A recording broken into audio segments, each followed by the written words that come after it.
All right. Well, it's great to be with the Diocese of North Carolina to be able to talk about my new book, Christianity After Religion. This has been an amazing project. It was a book that took me almost 3 years to write. I imagine you'll read it a little more quickly than it took the time to write it.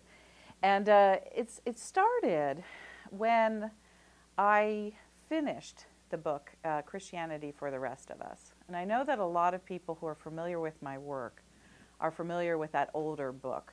And that was the book that I wrote about 50 vital mainline congregations. And I got to travel all over the country, and I was asking about stories of success. What was it that helped to make your congregation more vibrant and spiritually alive, successful? And so that, as you can imagine, was a book that a lot of people who care about churches enjoyed and wanted to emulate. So as a result of it, they invited me to come to their congregations and talk about Christianity for the Rest of Us. When I was on the road talking about that book, people were very excited. And I remember one time, it's a very distinct memory, I was with some Presbyterians. And there was a young Presbyterian minister there, and she had brought a number of people from her church.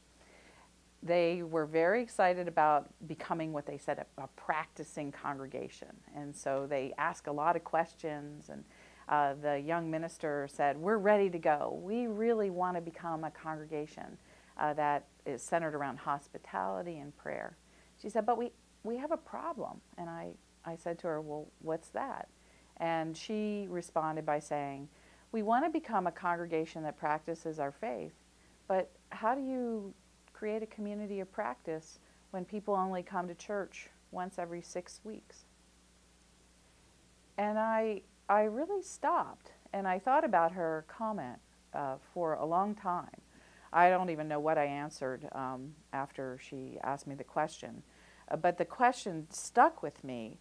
And I realized that the stories of success that I had told in the book Christianity for the Rest of Us were good stories, and they're stories that are true, and it's a wonderful, I think that book is a wonderful picture of what a good church is like. But oftentimes being the church in the world isn't just an issue of what you're doing in the building, but it's also an issue of what is going on around the congregation. And so this book, Christianity After Religion, is an exploration of the cultural changes and the trends that are around churches and that have an impact on what every congregation does.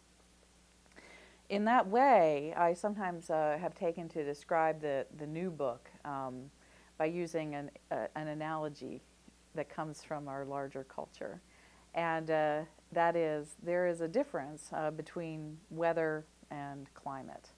I think about some of the things we've learned, you know, as we have this big cultural argument about whether or not there's global climate change. And this is one of the things we have, I think, all paid attention to, is that weather is the picture that you get when you look out the window. So in any given day, it might be cloudy, it might be sunny, it might be raining, it might, you know, be hailing. You never know what's going to be happening in your own neighborhood. But you figure that out by opening your curtains or listening to the local weather forecast. Now, nobody who pays attention to weather ever says that when they open their window, "Oh gosh, look at that. It's a nice day here in Raleigh, so it must be nice everywhere. All around the whole world today the sun is shining." We all know that local weather conditions are not what's happening necessarily in that larger scale. And so what I have come to see is that Christianity for the Rest of Us was really like a weather forecast. It was essentially looking out the window of my life to local churches and seeing what was going on in 50 congregations. And I'm not the only person who sometimes thinks about church life by looking out the window. I bet nearly every person in the Diocese of North Carolina, when you think about what's going on with churches, you're thinking basically about the weather. You look out your window and, you know, things might be pretty good in your neighborhood. This is, after all, the South. And so some of these trends are not as severe here as they are in the north and the west. So you might have something good going on, but it also might be challenging. You might be a church that's struggling, a small church, and maybe down the road a piece there's some giant mega church. And so you think, well, we're not doing so good, but they're doing great. Maybe if we're like them, everything will be okay. So those kinds of assessments of church life are the weather forecast, what you see out your window. The bigger picture is a picture of climate. And this is the difference between weather and climate. When weather is that small and discrete thing that's happening immediately and in your own neighborhood, climate is about a compilation of trends and temperatures and atmospheric changes over time and over bigger regions.